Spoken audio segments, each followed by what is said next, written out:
folks. Welcome to another episode of Film Study. This is Ken McKusick, and we're back for part 2 of our discussion about the offense from that 41-17 win. We should have been a lot more positive about that in the first show, but joining me is a guy who makes it easy to be negative, Jordan Kough. Jordan, how you doing? Good, Ken. I'm still super excited about this team. It's Super Bowl or bust. It's all there. There have been some weird things that have happened so far this year, but I still haven't gotten the anger out of my system from week one. So I think that's really what we're experiencing here. A lot of good stuff in that first episode. Some great thoughts from Jordan about a variety of things. He thinks there might be an injury with Lamar they're not talking about. There's an entire Keaton Mitchell conspiracy going on. The snap counts were lost decisively. Neither of us is happy about that. Lamar, I think we both agree, did not have a great day throwing the ball. He was slightly above expectation, left some throws on the field that might have been interception worthy. But he was a lot of the offense here, and the Browns certainly lined up and are an extremely talented defensive front, which is going to be good. But we talked a lot about that during the first episode. Any other things that were important points you thought from the first episode that people should go back and listen to? I think, just that kind of where Ravens are with injuries, how they're using different players and different packages, and trying to keep an eye on that as they're moving forward. Is this like a symptom of the early season? Are they stuck in their kind of mode of how they want to call plays, or is this really just trying to keep everything close to the vest, which it really does feel like it is? Right. Gotcha. Well, there's a lot of things you might need a mob for. If you need a flash mob, I don't think Jordan is your guy. If you need a mob to storm the castle and you need pitchforks and torches involved, go get Jordan. Ring his doorbell first because he has that equipment all ready to go, and he gets angry very easily. And a lot of that comes out in the first episode in terms of some very strong thoughts about coaches in particular. And obviously you would move a lot more quicker on those kind of fronts than I would. All right, let's move it on a little bit and talk about the offensive line. Let me make sure I have my charts here while I look for this here. Yeah, I mean, Ken, I think the big question is, what was your overall take as we start on this of the offensive line? Because my take is not good. Pitchfork. Yeah, it was a very tough day for the left side of the offensive line from center to left. Was quite bad. Falele played well, and we'll get to him in a little bit later. Rosengarten had a nice bounce back game as well. But the basic problem with the offensive line is no one has been consistent. Everybody's had like one severe up and one severe down game, except for Voorhees, who had 2 severe down games. So I'm giving away all the scoring with that comment, but we'll go through and paint some of the background series scenery with this, I think. Yeah, well, I mean, it starts with Ronnie Stanley, and at the end of the day, that's what the Ravens paid him for, and brought him back for. What do you see from him this week? Yeah, so everybody had 50 plays because they had 53 snaps. The last 3 are not scored snaps for offensive line purposes because they're snaps when they're kneeling, so they're not competitive. 50 snaps, 38 blocks, missed 4 blocks, but had 8 contributions to negative plays. That is a lot. He had 0 the first week, by the way, when he scored an A-. But 1 penetration allowed. He allowed 2 pressures. That's 1 plus 2 times a half. A third of a quarterback hit, 2 sacks, and that's 1 plus 2/3 plus 1/3. So he had partial responsibility at least for all 3 of the sacks. So that wasn't good. It worked out to only 19 points out of 50, so that's 0.38. I have a subjective adjustment I add to that, which is up to a maximum of 10 points. I give him the entire thing for facing Myles Garrett, since that is the single toughest assignment you could probably have in the NFL as a left tackle. Still an F, and an F by 12 points. He would have to bump his grade to get up to the D- level. I don't think it's anything to be terribly worried about because he had a 50 adjusted score versus Myles Garrett last year in his first meeting too. So I don't think it means his season is terrible. He's not the same player he was. Unfortunately, it probably means he's exactly the same player he was in terms of handling some of the really best pass rushers in the league. So had a really good week in week one. This week was not as good. Did make 5 level 2 blocks. Mobility still looks pretty good for him. He's still a very smart lineman in terms of knowing how to deal with 2 guys on the backside of a play. But I thought, a come fall back to earth game for Ronnie. And I wouldn't say it's a completely fall off the table game, although it's close to it. The F range, because it goes all the way from 0 to 59 at tackle, actually goes from -6 to 59, potentially a tackle. But it has a wide range of potential outcomes. And James Hurst can play there and really score in the teens or even below that. Or you can have Ronnie Stanley toss up a 48 against Myles Garrett on an adjusted basis, which is bad, but it doesn't mean that Ronnie Stanley can't play well the rest of the year. And you mentioned it earlier, he looked decent against Bosa in week one. Like, I don't think that all is lost here. It does make me a little worried about potentially this Detroit game, and Hutchinson makes me a little bit worried, about the Green Bay game. That's a long ways down the road. But Michael Parsons, I think the one player that could say is a bigger or equal potential threat versus Myles Garrett might be Michael Parsons. So there are some good edge rushers. We obviously have the Pittsburgh edge rushers coming up, so we're going to need a better performance here from Stanley. But hopefully this is what it is. I mean, he is that's the other part of this.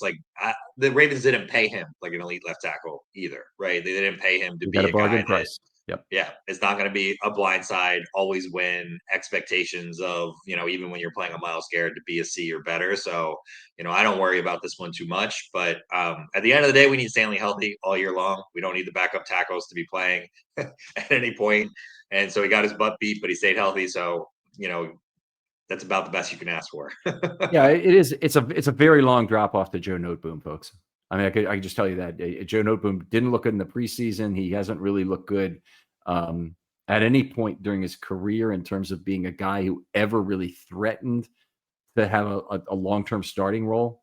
He's done it when other players have been out, but in terms of being a starter for somebody they'd expect to be a starter for more than even half to 2/3 of a season, that's never really occurred during a 8 or 9 year career for him.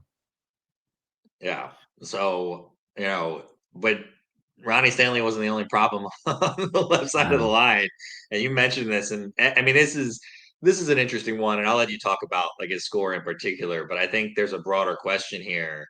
What is the parachute pull moment here as it relates to Voorhees? And is that person on the current roster, or is this something that the Ravens need to go outside the roster?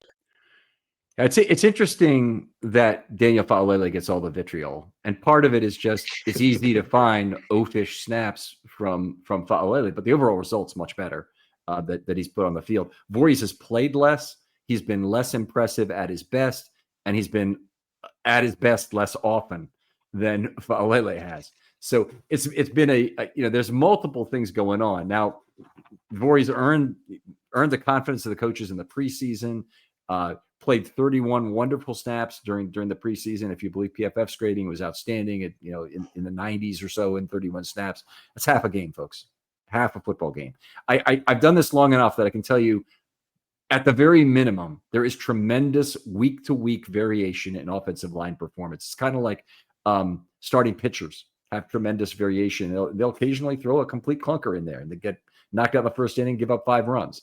That's kind of what it's like to play left tackle in the NFL, and you got to put it behind you and suit up for the next week. And that's true at other positions as well too. Very tough matchup for Voorhees. In particular, Malik Collins was far too much for him. He also had trouble with the Huntington, I think is the guy's name, the number 98. Anyway, he had trouble with Shelby as well. He and Ian Linderbaum both. So it was a tough game for him. He missed 11 blocks. 6 of those were losses at the line of scrimmage. Normally, if you have a lot of blocks and it's because you're moving to level 2 and not able to find a block, it's not good. And that was kind of the Daniel Faalele way last year. But it's also not the worst place to miss a block or to not find a block in level 2. You miss or whiff or can't handle the guy directly across from you. That's a lot worse. Anyway, 6 of those for Voorhees in this game. He also allowed 3 pressures, and that's 2 plus 2 times a half. So he's really party to 4 different pressure events. 29 points overall, 0.58. Now at guard, the passing score is 0.67. Even with an adjustment. Oh, and he also had one other play where he allowed what was effectively a pressure, and Lamar ran him out of it for a 9-yard gain. That kind of gets totaled against him as half a pressure in his subjective adjustment. Again, more detail, a lot in the weeds here in terms of how the scoring works, but his adjusted score is 0.61, was still 6 points short of a passing grade at left guard. 2 level 2 blocks, 1 out of 1 on pulls. He did have 2 highlights. It's not like, it wasn't a complete fall off the table game, but I don't understand the relative level of concern for Faalele versus Voorhees. I do not get it. Well, I'm curious if there's anything. Well, I want to go back to my prior question about when you might pull the parachute on this, but Yeah. I want to ask another question first here, which is that was there complexity from what you were seeing from the offensive line, like the play calls or what they were asking them to do, or were these guys just, it didn't matter what the call was, even if it was the best possible call with help or whatever for Stanley and Voorhees, they were just getting their butts beat up and down the field? Okay, so the complexity I'm normally worried about as an offensive line scorer is what the defense is throwing at them, not what the offense is asking to do. They've literally gone through the dance steps of those plays offensively in great detail, and so they know where they're supposed to be, how they're supposed to make a reach block if the guy next to them is vacating, all the things that go with playing offensive line. So I'm less concerned with that. It's when the defense throws a wrinkle at them. There's a blitzer, or there's a stunt, or there's a simulated pressure. They got to know how they're going to react to that and adjust all across the line as a unit to it.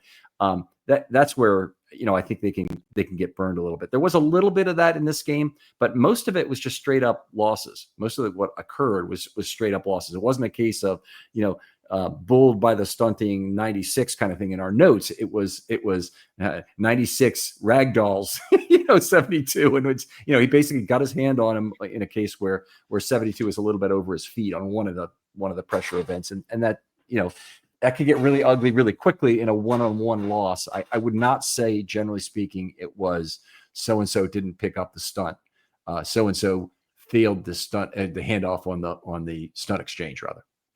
So let me ask it another way, because I totally understand what you're saying here. Did you see the Ravens be more successful in a certain type of like run call or a certain type of play that it feels like they were being too diverse or not calling enough of that? Like, are they playing to their is Voorhees really good on like zone block schemes, and are they not really running any zone block schemes? The Ravens looked great on pitches against Buffalo, and they looked better on pitches, it felt like, in this game than they did, non-pitches. But again, I wasn't watching it close enough retrospectively to have a take. Okay, so there were a couple of plays during the game, and how it'll come up, how it invariably comes up when we're scoring the thing, is Maureen will ask me, did he pull on that play? And what she's usually seeing is one player moving up a level, oftentimes Linderbaum, to try and get to level 2, and somebody like Faalele being given a relatively easy assignment to go behind Linderbaum to hit that defensive tackle on that side of the field, even if the run is going right. Meaning it could be a zone blocking play. Normally, you might see everybody flowing to the right, but they give it an easy play to Faalele of that type. I would say, what they've done with that has been very effective at getting the guys on the edge to make a quality block on such plays. But I honestly, they just had so little success running the football on Sunday. And it's not like they ever do a whole lot of that. Like the 87-yard run by Henry last year against Buffalo in week 4, that was one of these plays that had all, people going in opposite directions and had a lot of this, interwoven kind of non-normal zone blocking stuff. In this game, the very first play of the game, the very first run play of the game, I believe, had something like this. But I would not. Yeah, it was the second. Sorry, I think it was the first play of the game. But let me look at it. Yeah, it was just a 1-yard run. They had a couple guys pull on the play. Might have been the second play also had it, but I'm not looking at it right now. So I feel like somebody else will go back there who's used to seeing how a run play is normally run and would say that's not how that normally goes. That normally this would either be zoning in one direction or you'd have a duo scheme lined up and they'd be have very set responsibilities in terms of climbing to level 2. They just didn't have as much of that, and they didn't have enough run success to diagnose, okay, there's the 20 and the 23 and the 39 and the 46. Let's look at those plays and see how those worked out, that you've got something going. Their best run of the day was 8 yards, right, other than Lamar. And they had a couple 6s in addition to that. I mean, it's just not enough. It's not enough to say, oh boy, that was working. So where is the exit ramp here, or Yeah. when do Ravens fans need to start to get worried about Voorhees?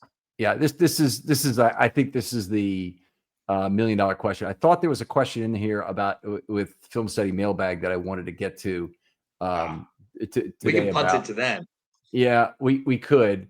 Yeah, okay, here it is.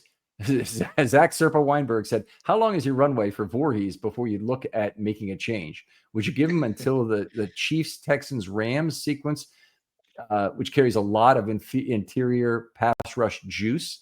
Not many get right opportunities." It's a great point, Zach. And okay, how I would expect this to roll out. I expect there to be some additional grace period for Voorhees beyond these two games. I don't think this is long enough. I think that Cleveland is exceptionally talented, and Voorhees did enough in the preseason and earned the starting job that I don't think they're moving on to Ben Cleveland right now. Now, could it be one more game, two more games? Possibly. What I would say is it will be a gradual step. And they did it with Trenton Simpson on the other side of the ball, and they've done it with plenty of other players like McCary and Voorhees last year, where they basically had shared playing time. Actually, it's Rosengarten and McCary last year, where they had shared playing time for a while, and then they moved to one. I could see that happening as early as about week 5. That they have 2 games in a row where they're alternate series with Cleveland and Voorhees, and if Voorhees doesn't get his ass kicked into gear from that, then they might make the change. I don't see this as being happening right away. I mean, they've got a big payoff here potentially from Voorhees working out that I think they really want to try and harvest. I don't think waiting is going to help on it a lot. He's a second-year player because of the redshirt year who will still be with the Ravens for 3 years. Cleveland is a free agent at the end of the year. And I know we got to win now, I tell you, and get your torches and pitchforks ready. But the truth of the matter is, I'm not sure there's a much greater chance with Cleveland than there is with Voorhees. So it's a matter of having still having some dry powder and some ability to make that change. What would really make the situation better is either of two things. One is if they kept Dellinger as a 10th offensive lineman, I feel a lot better about their IOL depth. And number two is if they had any real hope that Emory Jones Jr. was going to be coming back at some point this year. Now, they've been very quiet about it. Maybe he will be back at some point. Maybe that's the reason Dellinger left, but I don't see it obviously on the horizon. He hasn't started practicing yet. So whenever he does, He's not allowed to start practicing yet. Okay. Whenever he does start practicing, it'll be his first practice with the Baltimore Ravens. So as a rookie, I'm not expecting him to have a zero run. He's not a vertical takeoff aircraft. He needs runway. And And to add to that, Ben Cleveland, probably the most surprising thing that happened this offseason was Ben Cleveland coming back to the Ravens. Yeah. I mean, again, it's kind of like if Trenton Simpson's last year was this year, I just couldn't imagine him coming back to the Ravens next year, right? Like even if he played well, like even if it was kind of like yesterday's game where he had limited snaps, played well all the time, the Ravens are like, no, we're going to give you a role. I'd be out the door and I'd wave bye-bye. And I'm kind of surprised that we've never I'm kind of surprised Ben Cleveland came back, and I think that the Ravens aren't in the kind of position, they don't feel strongly about Ben Cleveland. He's not like the next guy up. Like we're ready to put him in right away. They've never acted or treated him like that as a player. I don't know why that would change at this point. So I think that also gives Voorhees a little bit more runway than we might expect. Right. I mean, I basically agree with that. I think Voorhees this is his time to shine. And 2026 would have been the year for Dellinger, and it probably will be the year for Jones. And it doesn't necessarily mean Jones is going to be shut down for the year, but with every week that passes, the Ravens are further incented to do so. They gain an extra year on that. Yeah, with the NFI status, exactly. They gain an extra year of team control by having him out the whole year, and they can make a financial agreement with him to make him whole on the thing that he won't be upset. But frankly, the Ravens, if he were able to come back in week 10 and say, "Yeah, I really want to play, coach. I want to help this team down the stretch," they would have to have a need so great for that to be something they would even entertain. That I think it's very unlikely. I think if we got to week 10, he's not coming back. The one other thing I throw out here, Ken, is the Ravens will from time to time make upgrades by trade. And the only place that it seems like they would really need to do that at this point would be offensive line. that everywhere else feels relatively set, relatively deep, unless it's some kind of knock on wood injury were never Corner. to Yeah. occur over the next few weeks before the trade deadline, and it won't because we don't want that to happen. Outstanding of that, this is the one place where one, it's not just maybe needing a player. It's two that the depth is like not as comfortable it is at a lot of other positions. Right. Right. I would call it more of a 2026 problem, but it's a 25 problem as well because they don't have Dellinger. And if the 26 issue is like, staring them right in the face is they might not have Linderbaum. And they really need to make sure that Corey Bullock or Dellinger, who isn't here anymore, or somebody else to be named later, who's maybe a second round draft pick this time instead of a one, is going to be able to replace Linderbaum next year. And that's a big question. That's like let's go back to you and I have not talked about Dellinger at all up until this point. But what the heck happened there? Like, I mean, Yeah. your perspective is just real quick. Like Linderbaum, there's a chance that he's not on this team next year. That is more than 50% right now. Like, he could come back and they could make it work. And like, but Lamar's got to sign first. They're like Linderbaum is only back under a certain set of circumstances that have to happen in a specific sequence, right? And Lamar is one of those dominoes to fall, and he seems not super keen on getting anything done during the season, right? Which makes me think Linderbaum is gone.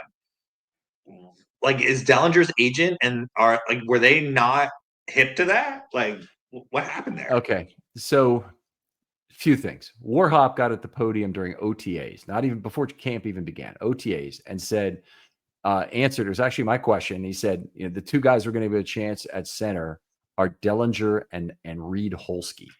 Now, Reed Holsky's, 13th or 14th man on the offensive line. Ozzie Hutchinson was below him. Not too many other people were. So it was a little surprising, but he actually did play during the preseason. We never saw Dellinger get a chance at center. And so that was the question, was specifically about what happens if Linderbaum leaves after 25. Who are you looking at? And then he actually took it further. He said the two guys who we're going to look at in camp and preseason are, Dellinger and Holsky. Dellinger played only guard. And I'm not saying that's terrible or anything, but the Ravens do have a couple of backup guards, and Bullock might be in that group. Dalcourt, I thought, was a very reasonable option. Jared Penning, I don't think there's any reason at all why I'd have him on the team. And he's not on the team; he's on the practice squad. But I don't see any reason to have him on the practice squad over either of the Ds, Dellinger or Dalcourt. They've got Samac. I don't see a future for Samac, but they can talk themselves into it if they want. But they already have basically said that Samac is behind Bullock on the center depth chart. And Samac is a smaller guy. He's never going to be able to play guard, I don't think, in the way the Ravens want to have a bigger, more physical guard. So to me, he's not in the future plans. So we're down to it's so bizarre to me that somebody would go. I mean, and I get it, right? Like, you want to get your opportunity to play, but if you're on a practice squad, you're not the next guy up to be a starter, right? Like, you're not going to be making your way onto the field. How do you leave the Ravens and go to the Browns? Like, you really got to be upset to me to take that opportunity, because you can go from the practice squad anywhere to any active roster. Wait, he that's right. But he may not have liked the situation in Baltimore, or he may have really liked it in Cleveland. And the reason he might really like it in Cleveland is that is a very old offensive line that is basically all going to retire together if they don't drop dead first in about the next year. And so Posick and Teller and Bitonio are basically all done. And they're at the end. They're at the end or near the end of their contracts, and the Browns don't really want to invest a bunch of money. They have to play some money ball at those positions, and they might have convinced Dellinger, "Hey, we got an opportunity for you here." Or Dellinger might have not liked something about the coaches, Harbaugh, the promises that were made to him about playing center, not getting that. I mean, I could come up with a lot of reasons why it would be. But for some reason, he was unhappy with the situation in Baltimore relative to what he had in Cleveland, because he was a free agent. Let it be known, Ravens offered him a practice squad spot, and he turned him down. So I feel like the only time I remember something rising Ben to like Mason. that kind of level, exactly, Yep. exactly, and it was there was like a huff about it, right? Like Yep. it was like in Baltimore, right? Like, not outside of Baltimore, but inside of Baltimore, it was a news story. So like I said, you and I hadn't chatted about Dellinger and what happened with that, but that did surprise me. And like, even if you look at who the Ravens have down the depth chart, it's just like you were just saying, there's nothing guaranteed. I am worried. The reason why I bring up the notion of a trade is that if Noteboom and Cleveland both, for whatever reason, have to make their way onto the field together, the Ravens need to add something else to the mix that is not currently on this team. Yeah, they need a quality veteran guard, you're saying, and I agree. So I'll be interested to see if Voorhees continues to falter here, and I think that the Lions are not as good in their we're not going to see as tough of a road with the Lions in terms of Voorhees. But I mean, we talked a little bit about Linderbaum. I mean, what did you see from Linderbaum? And is there something the Ravens can be doing more with Linderbaum to help Voorhees more if Falele is playing better? Complex question. Let me say one more thing about Dellinger. Dellinger is currently available to any team, including the Ravens. If they wanted to add him as the 10th offensive lineman, it would be kind of a tell that Emory Jones Jr. is not coming back this year, but it would be a move the Ravens could make. All they have to do is sign him, keep him for 3 weeks, and send Ali shopping to to the practice squad, and they got it. They've really got only one guy they could send down because of it. But it just didn't make any sense to not have a 10th offensive lineman. And then all of a sudden, Dellinger's back in your plans. He's on the active roster, and he's here for 4 years. So I still think that move is open. It won't be open forever because offensive line depth will attrit, and Dellinger is one of probably 20 guys that are towards the top of the practice squad in terms of the quality of players available across the league. And he'll be taken by somebody before too long as attrition occurs. So window is closing. All right. You asked about Linderbaum. Yeah, so I asked about Linderbaum's performance and whether or not there's a way to connect Voorhees and Linderbaum together better to improve both their performances. Yeah, the second part is a very tricky question. So let me get to the first question. It's about his performance first. And he did not play well in this game. 50 blocks, 50 plays, 40 blocks. He missed 5, and then he had 5 negative events. One half of penetration, so he shared one of those. He was parts of 4 different pressures, 1 full and 3 other halves. He just had a lot of trouble with the size the Browns presented inside, and this is an age-old Linderbaum problem. You saw PFF it's funny the PFF score because he's got like a 26 pass blocking score and about a 70 or something run blocking score. Might have been a little higher, and then his overall score is barely lower than that run blocking score, which basically tells you exactly what you need to know about the weights for PFF uses for run and pass blocking. Namely, don't use them. You can look at the scores separately. Look at run blocking, look at pass blocking, and they're probably just perfectly fine. But don't use their combined number. It's a train wreck. Anyway, really bad game for Linderbaum, and 34 points, 0.68. Came in at a D-, the absolute bottom point of a passing grade, which is the third Ravens lineman in 2 games, 3 out of 10 scores to accomplish that feat. Both guards last game. So tough game for him. He did have 5 blocks in level 2. There's really nothing to point to in this performance that was good. It was basically him getting overwhelmed by bigger men on the interior.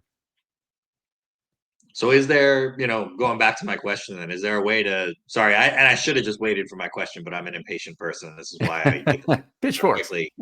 Is there a way, if Voorhees is struggling, to connect them together to help both of them? And I understand the complexity of that question relies somewhat on, if Marshall Yanda is your right guard, it's a lot easier to do that kind of thing. I mean, he's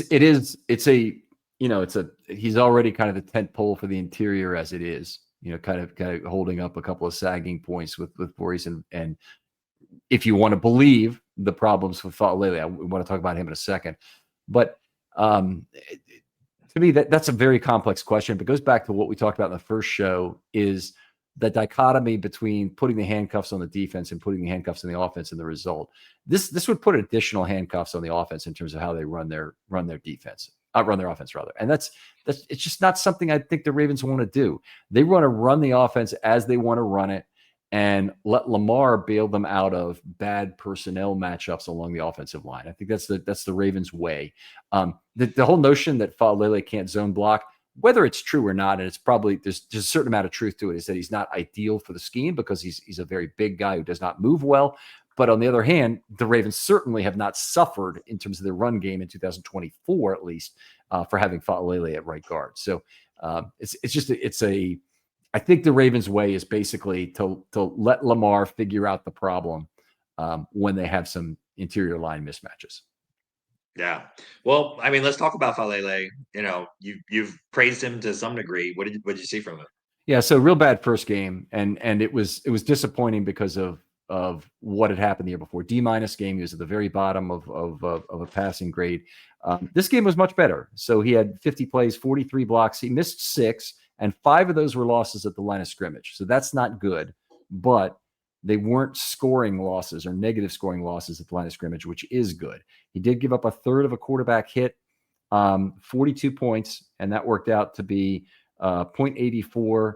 You can see he had extremely good mobility numbers and highlight numbers. He made 3 out of 3 polls. Nobody else, I mean, the whole rest of the team only had made 2 out of 2 polls. So that was a start. He made 4 blocks in level 2, and that was something like 4 out of 5 because he missed 1 block in level 2, I believe.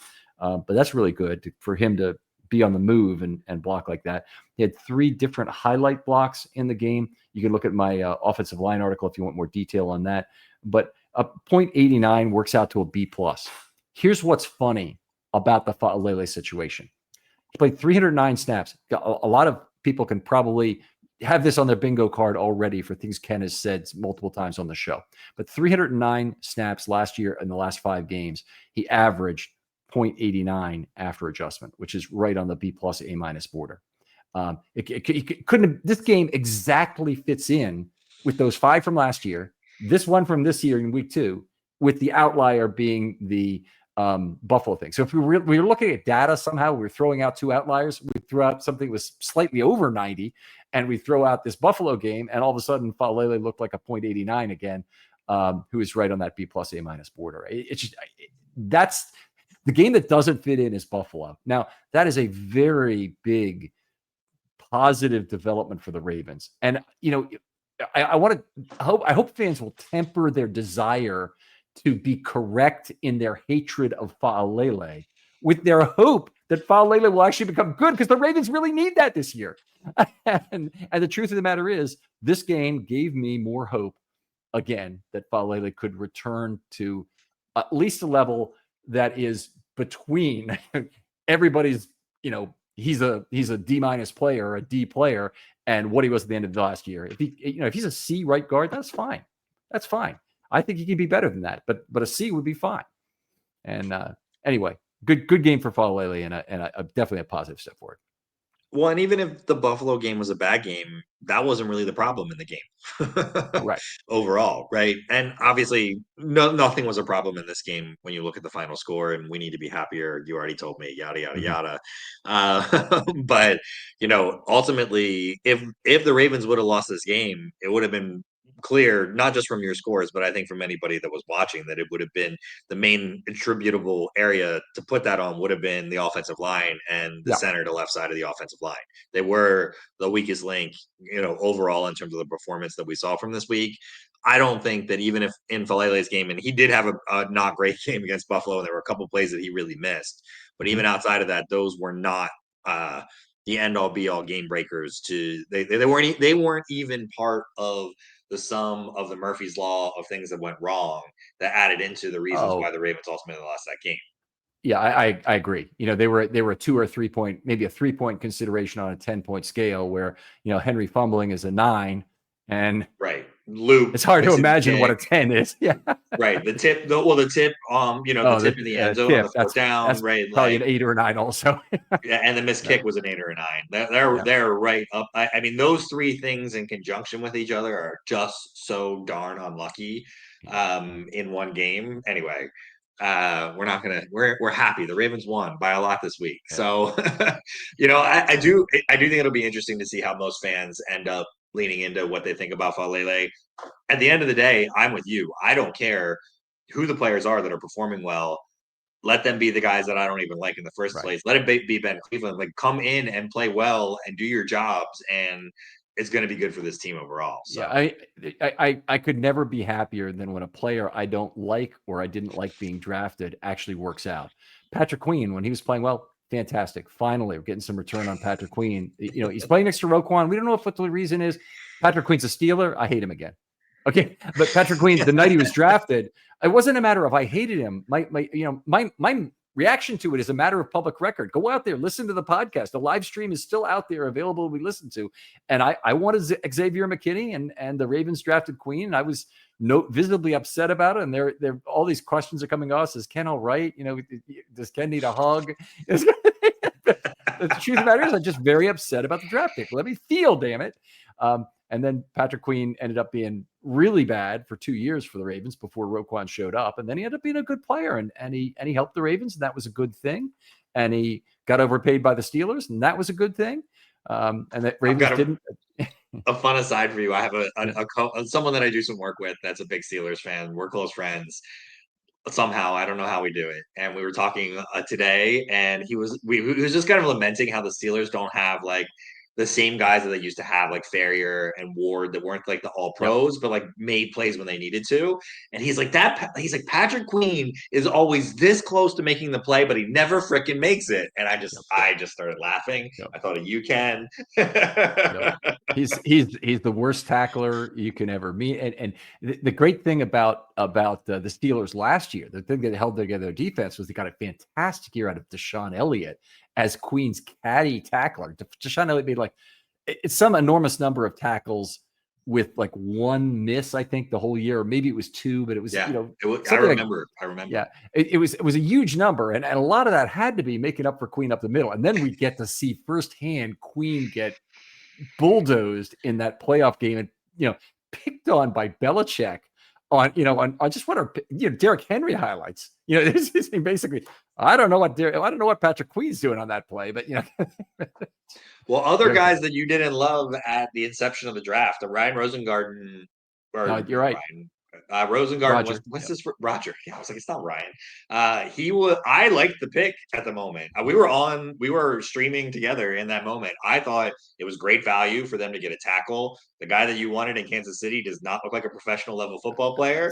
So like, you never know how this stuff is going to work out. But what do you see from Rosengarten this week? Yeah, and that's, by the way, Rosengarten's a good example of you can't be married to your original opinion about the guy. You can't do it. And when it starts to not work out, say it. There's a guy at my barber who always wants to talk to me when I'm there, and he always tries to tell me that Lamar Jackson is never going to take him to the Super Bowl. He sucks. Look, at some point, maybe after 2 MVPs, maybe it's going to take 3. And I asked him this question. He's like, "What's going to change your mind about Lamar Jackson?" And he says, "I guess when they win a Super Bowl."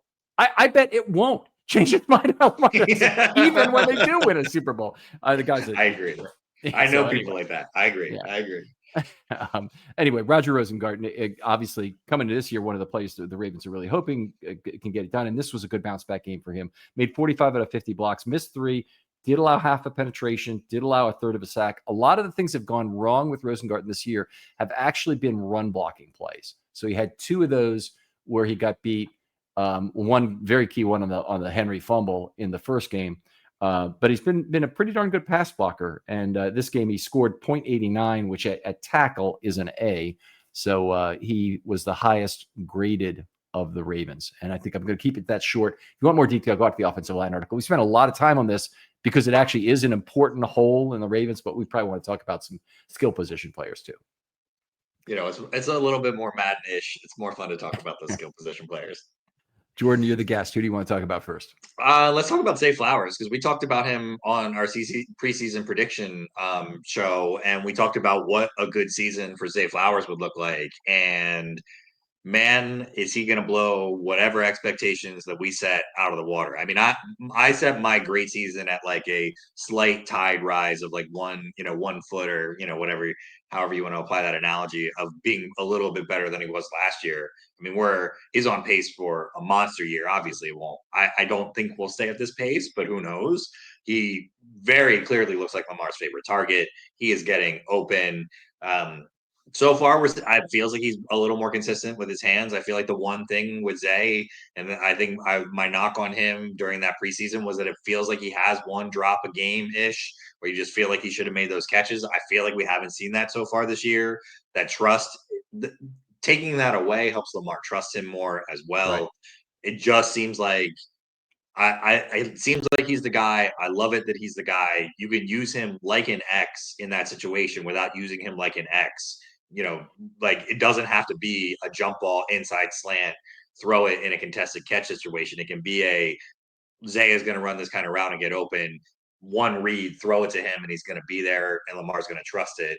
And I feel like we might be on the cusp of something like that this year. Well, you got the perfect guy there for Lamar wants to see the route break open because nobody gets separation at the top of the stem like Zay Flowers. And Bateman is the best route runner by far on the team. He knows how to put wiggle on the opponent and force him to see. I don't think Flowers really does that. He did have a good comeback route though last week, but I'll say the big thing that Flowers does is at his weight and at his size, he's able to just stick his foot, not sink his hips, not give away the break, and run a 6, for example, back to the middle of the field and give a lot of trouble to that trailing defender. He's a truly exceptional breakaway artist at the top of the stem. And if there will be times, and honestly, I don't think they've done this enough with Zay Flowers, where when they start to sit on that 6 more, that he's going to have to show them the 8 and the 8 and the 9,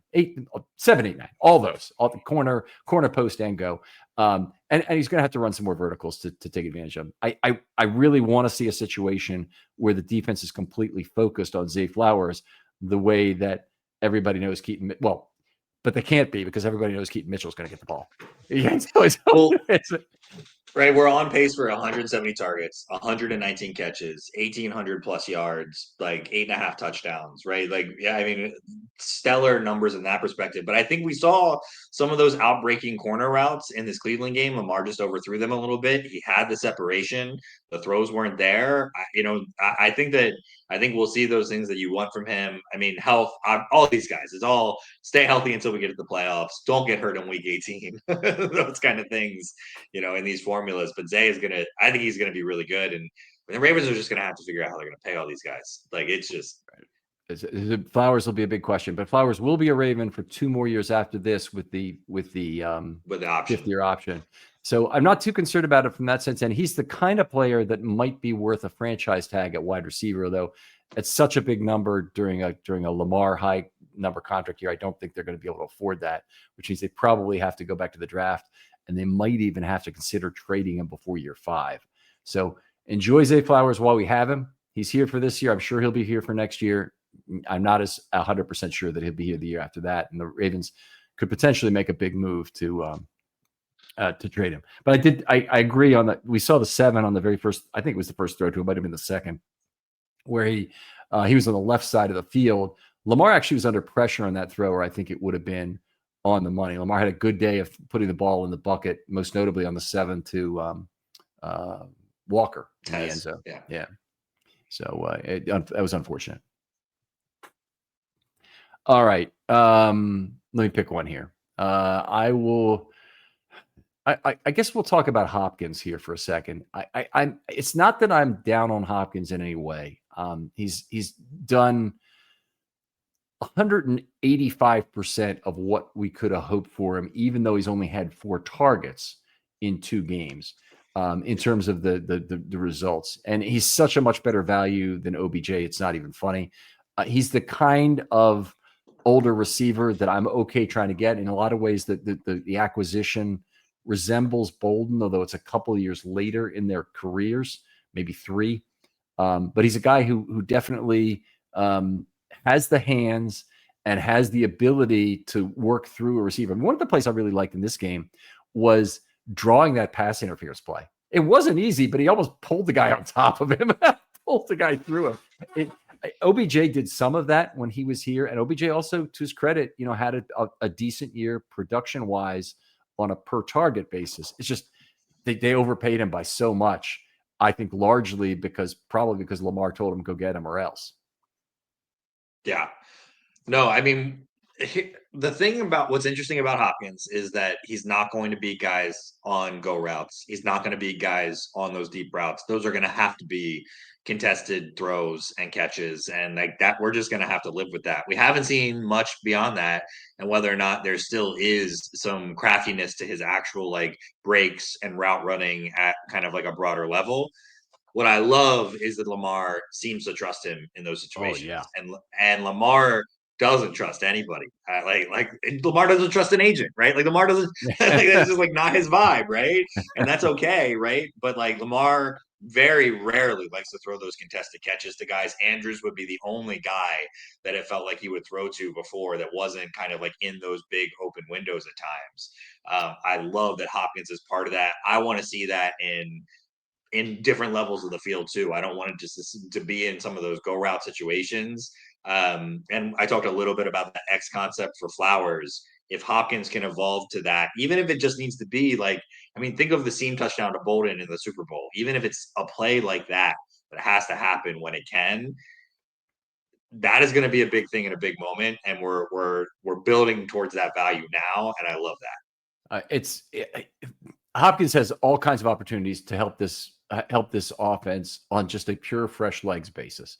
Guy can come in and replace Bateman at the X for a play or two. He can pay a big slot if you need him to.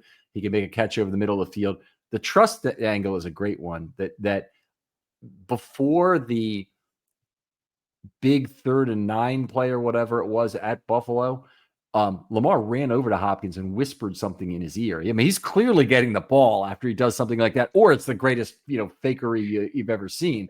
And then he ran the route a little short of the sticks, but Lamar definitely trusted him to be the guy who would catch the ball and at least get him close. And then they of course they passed up the 4th and 2.5, and that makes a lot of mathematicians angry. It's another whole can of worms. But I'm with you that Hopkins helped the team. I just think expectations need to be managed. He won't have the kind of per snap productivity he's had on contested catches through 2 games. If he's a guy who, if the Ravens can get 25 yards a game out of, it's probably a good thing. That's 425 yards for the year. I think that would be very good for Hopkins. If they get 30 yards per game, it'd be fantastic. And anything more, gravy on gravy, kind of thing. Yep. Totally agree. Well, I mean, I'll pick Bateman next. I mean, one, he had some targets in this game. They weren't completed. It did feel like he and Lamar weren't necessarily seeing the same things. That does concern me to some level of degree. I mean, are we going to have Bateman was really good last year. Bateman was very good in 2024 for this Ravens offense. Are you worried about him at all? I am not. I mean, this was a game where the pressure was too much. In the first game, Lamar only had 3 ATS throws. Yeah. The place where Bateman has really helped the Ravens the last couple of years, in particular in 24, has been as an extended play receiver. He can slip free and make plays there. It's the more of them, the merrier for all Ravens fans. And to see Tez Walker, deliver on a play like that he's the last guy you'd expect to deliver on a play like that. To see Hopkins pull a ball, snatch a ball away that he has no business catching on a play like that, where Lamar runs around and then finally gets his longest throw of the day in terms of time to throw, is a good thing. But the more the merrier. The big problem for me is they just have not had the tight end play this year, and they need that back. They need them back as blockers, and they need them back as receivers. And I'm just going to cheat. I think Tez Walker is more deserving of credit than you're giving him. He is on the first touchdown that he caught, that he had. If he would have been that play would have gone half a second longer, he would have been 5 yards ahead of that defender. He is clearly the fastest Ravens receiver. If he can get into a break, even if he's covered in the break, he's going to beat that guy out of any break without any help. And the Ravens don't have another guy like Bateman doesn't have that kind of top end speed. It's Flowers. Yeah, Flowers is the guy who's better out of the break. But top speed he's clearly if you 100-yard dash, he wins every time among the current Ravens. He's got the most sprinter-esque body. He also has to sink his hips and show it to that defensive back, which has been his problem. He hasn't developed the complementary comeback routes yet that will make him a real force in this league with 7, 8, 9, which he was great at in college. And I'll take Jacoby Jones, right? Like if we want to use the analogy of Bolden and like Ravens former Super Bowl, I will take a Jacoby Jones and an Anquan Bolden on top of everything else. Kind of like what you were saying, we'll take all of it, right? Like we would take if they could have, they're going to need someone like Walker to have a big deep catch at some point over the top. They're going to need Hopkins to have one big contested catch at some point where Lamar really trusts him. And I like seeing these guys get those opportunities at this stage. Yeah, and honestly, they delivered him in this game, and they were a portion of the margin of victory. I mean, it's not like that wasn't the one play that we keep talking about for an entire offseason as it might have gone wrong. We're typically going to talk about the play that went wrong, unless we're talking about the Mile High Miracle in a year where the Ravens win the Super Bowl. Talk about the play that went right.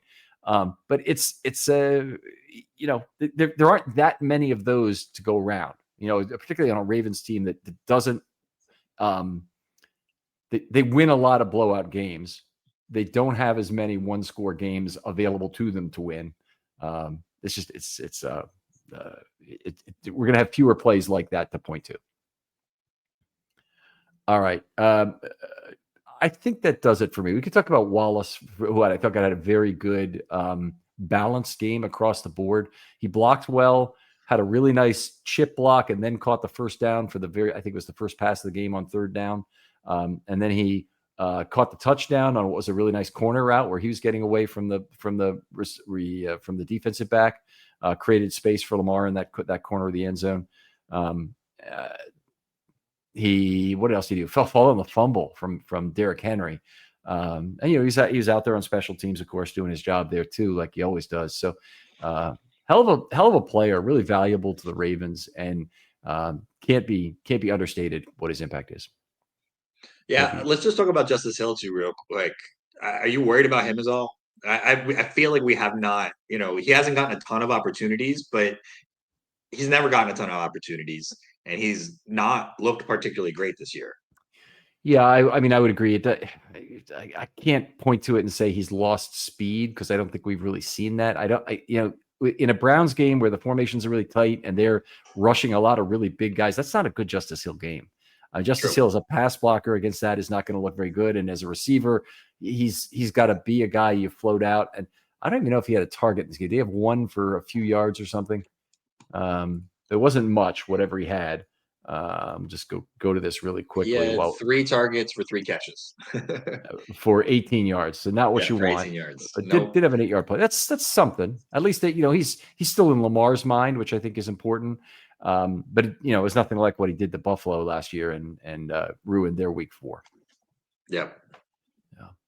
All right. I think we got one more mailbag question. Unless there's another play you want to talk about, I'll get that ready while you. Just real quickly, we haven't talked about it, but Derrick Henry's fumble concerns are on my radar now. Not a thing that was on my radar before, and they are now firmly on my radar. This one was a particularly good punch out. But the problem is, for me, once you become labeled as the guy that can have the ball punched out, it leads to more balls getting punched out because guys are more trying. Shots on goals. Yeah, more shots on goal.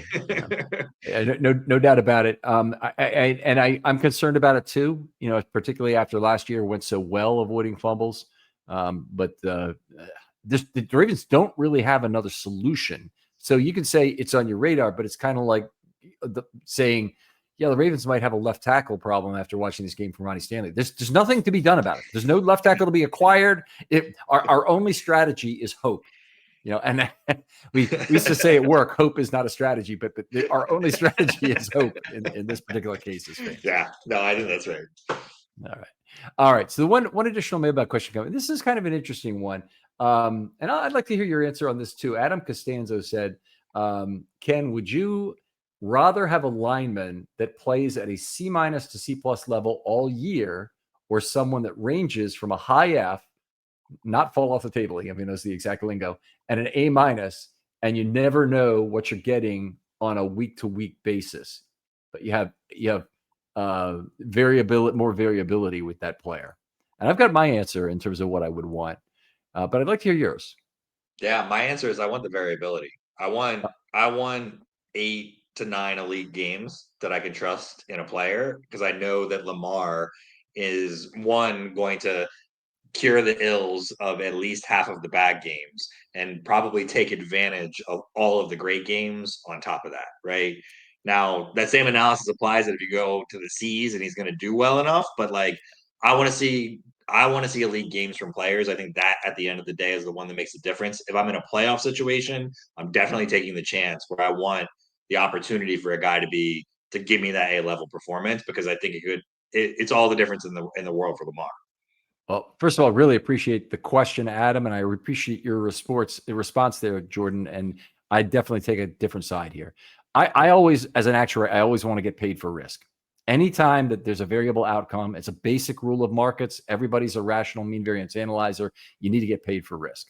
So if somebody is going to be a C every game, I'll take that every day of the week in terms of knowing what I get out of a player. And if you're talking about a young player doing it, I think you can project improvement onto that.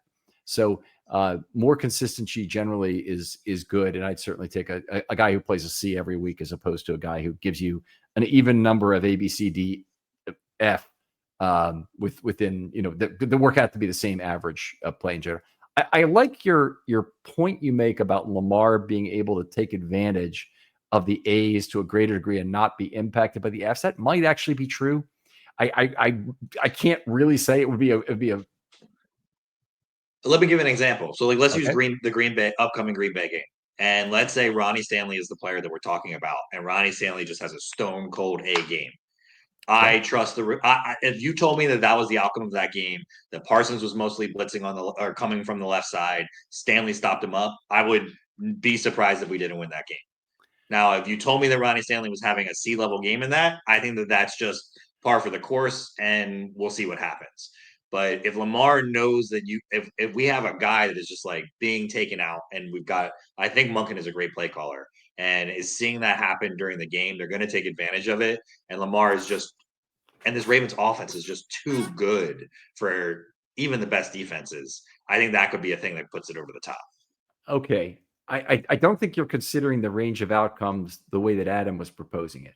So he's saying, you can either have a C every week, or you can have an A or an A and an F on alternate weeks, or an A, B, C, D, F every 5 weeks drawn randomly kind of thing.